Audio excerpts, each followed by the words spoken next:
استقامت کیا ہے؟ استقامت کا مطلب ہے چاہے دنیا ادھر کی ادھر ہو جائے، چاہے جتنا بھی مقابلہ کرنا پڑے، چاہے حالات جیسے بھی ہوں، جتنی بھی رکاوٹیں آئیں یا حائل ہوں، انسان اپنے مقصد سے پیچھے نہ ہٹے۔ استقامت ایک ایسا مائنڈ سیٹ پیدا کرتی ہے جس کی وجہ سے آپ ناکامیوں کا ڈٹ کر مقابلہ کرتے ہیں۔ ہر ناکامی ایک سبق بن جاتی ہے اور آپ اس سے سبق حاصل کر کے آگے بڑھتے ہیں۔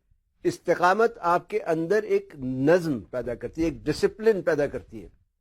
ڈسپلن بذات خود ترقی و کامیابی کے لیے ایک بہت بڑا وصف ہے۔ ڈسپلن آپ کے مقصد اور نتائج کے درمیان ایک پل کا کردار ادا کرتا ہے، جس کی وجہ سے آپ کی نیت عمل میں بدلتی ہے۔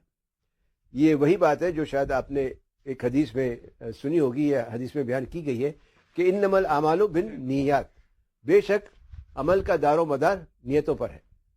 استقامت وہ قوت ہے جو آپ کو اپنے مقصد کے حصول کے لیے مشکل سے مشکل راستے پر چلنے میں مدد دیتی ہے۔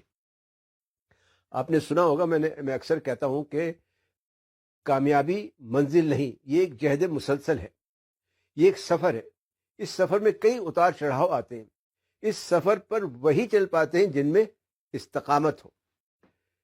استقامت کا ذہنی ارتقاء سے گہرا تعلق ہے، اس بات سے کہ اگر انسان چاہے تو اپنی لگن، محنت اور مستقل جدوجہد سے اپنا مقصد حاصل کر سکتا ہے۔ لگن، محنت، جدوجہد انسان میں علم حاصل کرنے کی خواہش پیدا کرتی ہے۔ اس کے نتیجے میں انسان نئی نئی چیزیں سیکھتا ہے، نئے نئے تجربات کرتا ہے۔ کسی بھی قسم کی کامیابی کے لیے طویل المدتی مقصد کا ہونا ضروری ہے، اس کا کوئی شارٹ کٹ نہیں۔